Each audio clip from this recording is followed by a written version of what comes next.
What's up, guys? My name is Rachel, and I'm the CEO of MindStrong Fitness, a multi-six-figure, soon-to-be seven-figure, purely online business that I grew 400% in under 8 months.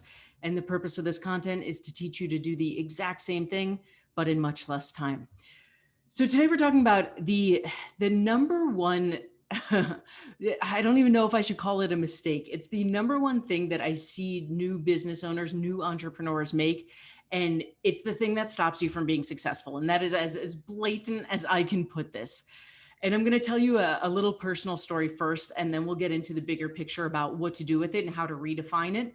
And when you redefine it, when you do the work we're going to talk about in this episode, this is probably the number one way to level up your business. So I had a friend years ago, not like a close personal friend, but someone an Instagram friend, as we call them. I'd followed this person for years. They followed me. We knew each other's work. And this person decided they were going to start this crafting business. They made like at-home wood signs. They were super, super cute. Her work was awesome. So she put on her story one day, she said, the signs are coming. And for about 2-3 days, she said her signs are coming. And then she put her signs up on her Instagram story one day. I literally saw them one day. And I remember about a month later, there were no other mention of the signs besides that day. And about a month later, she did like a little Q&A in her Instagram stories, as people do. And someone asked, what's up with your signs? And her answer was, well, I tried it. Nobody bought any. So it seems like there's not an interest. And this is not a new concept, but I remember it was so blatant. It was so to the point that I was like, this is it. This is the example that I can use when I try to talk to new business owners, to new entrepreneurs about the mindset behind failure. And I do not say this to judge this person, to make fun of this person. It is just such a clear example for this reason. When you are launching any business, whether you're using the title entrepreneur, whether you call yourself a small business owner, I personally hate that term small business owner because you have pigeonholed yourself before you've started. And by the way, fun fact, small business owner means up to $3 million. So if you're in a $2 million business, you are technically a small business owner still. Little pet peeve, I don't like that term. Anyway, if you are any kind of business owner, in our bubble, our solitary bubble, because being a business owner can be a very lonely place in addition to being a very exciting place. This is why it becomes invaluable to have other business owner friends. But when you live in this bubble, it becomes very about the work you are doing, right? Anytime you do a launch, anytime you put something publicly, whether it's your wooden signs or a 12-week program or whatever it is, your world has been consumed with that launch. There have been months, probably at least weeks, but probably months of building websites and creating offers and building images and recording things. And your whole world has been consumed by this. Nobody else in the world is thinking about what you're doing. Like maybe there's a couple people you planted the seed and they're like, oh, I can't wait for it to come out.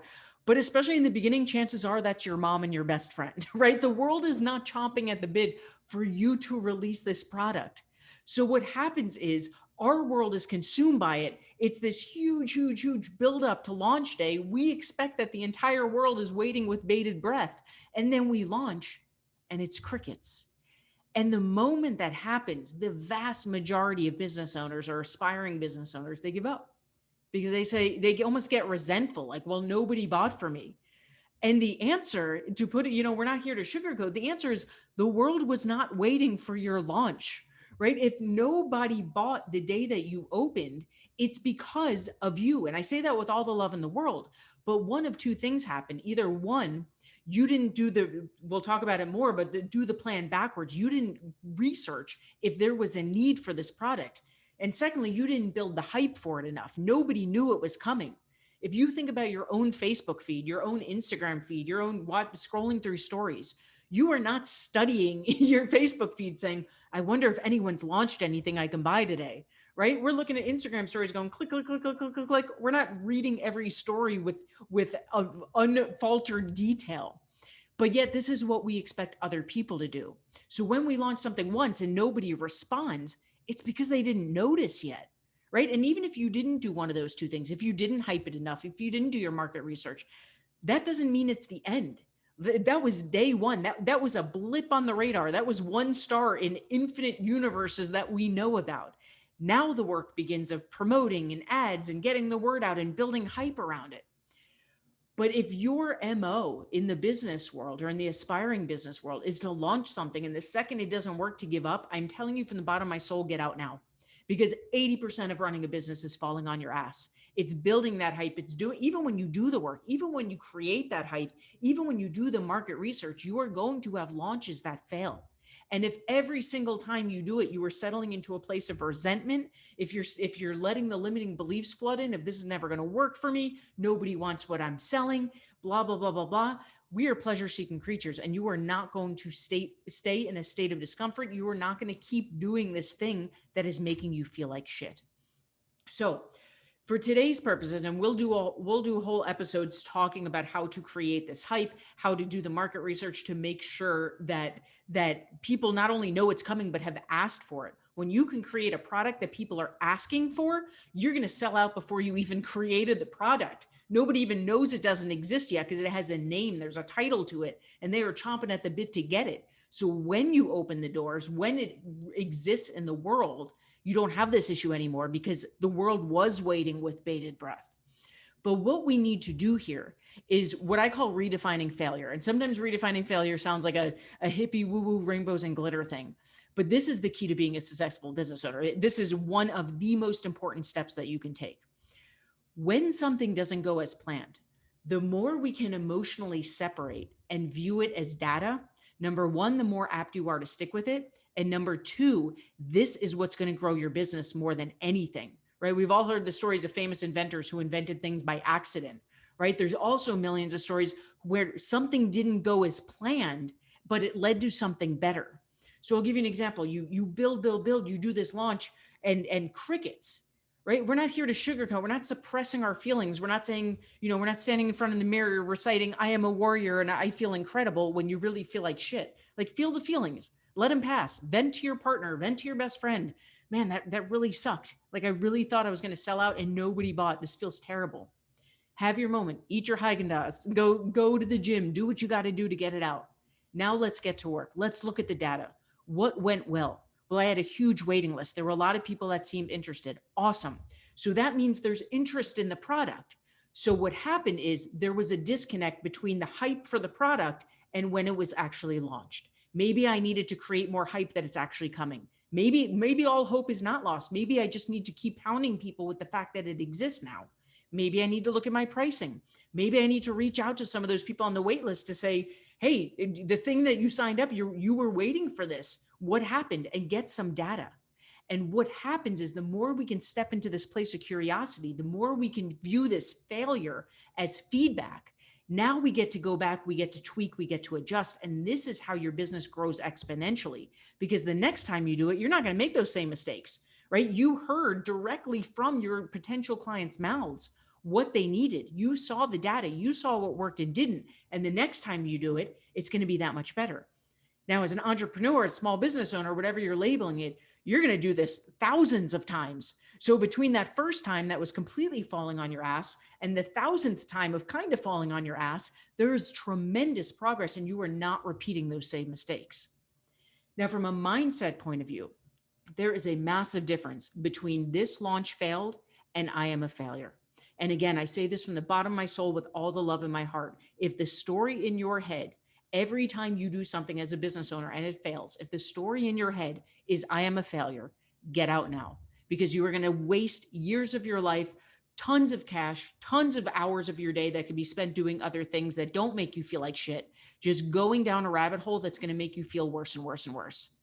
Being an entrepreneur will make you do the mindset work, the personal mindset work, more than anything in this world, because you are your business. And if the story in your head is I am a failure, you are going to be digging down that rabbit hole every single time you launch something, especially in the beginning.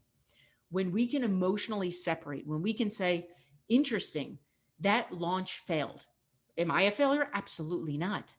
But did that launch go well? No, we're not sugarcoating. The launch didn't go well, but that has nothing to do with who I am as a person. My family's not going to stop loving me, right? The world's not going to end. I'm not going to keel over dead because a launch didn't go well.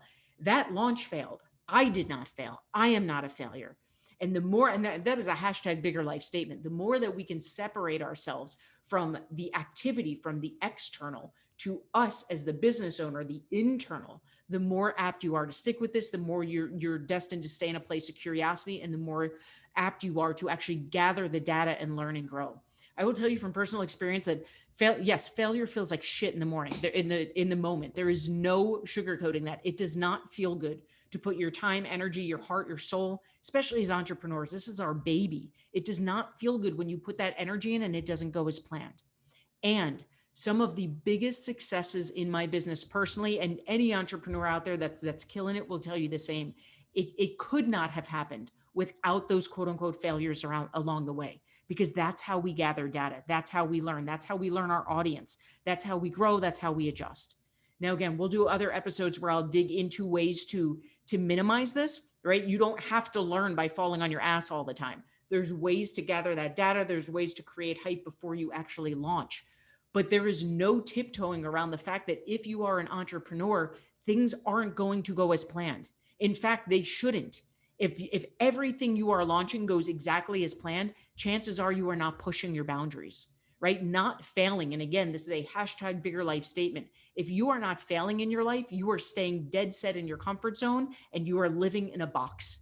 The more we do things that are outside what we know we can achieve, the more you're going to level up. I'm going to say that again. The more you do things that are outside of what you know you can achieve, the more you are going to level up. It is physically impossible by definition to level up your life by doing the same things. The things you know guaranteed that you can succeed at, you can't level up. It's a catch 22, right? It doesn't make sense. It's an oxymoron. If I'm doing what I've always done, that's not leveling up. That's living in homeostasis. So if we're failing, it might not feel good, but what it's showing you is that you're pushing outside your comfort zone. One of the biggest tools you can use as an entrepreneur is exactly this. Learn to separate, learn to say, I am not a failure. This launch failed. Feel the feels, get them out. We're not here to suppress, then get to work. Study the data, emotionally separate what worked. Because even if it was a massive failure, there was something that we can take away from it. Even if the something is what not to do next time, that is something to take away from it. See what didn't work. Get curious, ask questions. Hashtag bigger life statement. The more you can stay in a place of curiosity, the more you're going to learn, the more you're going to grow, the more you and your business are going to level up.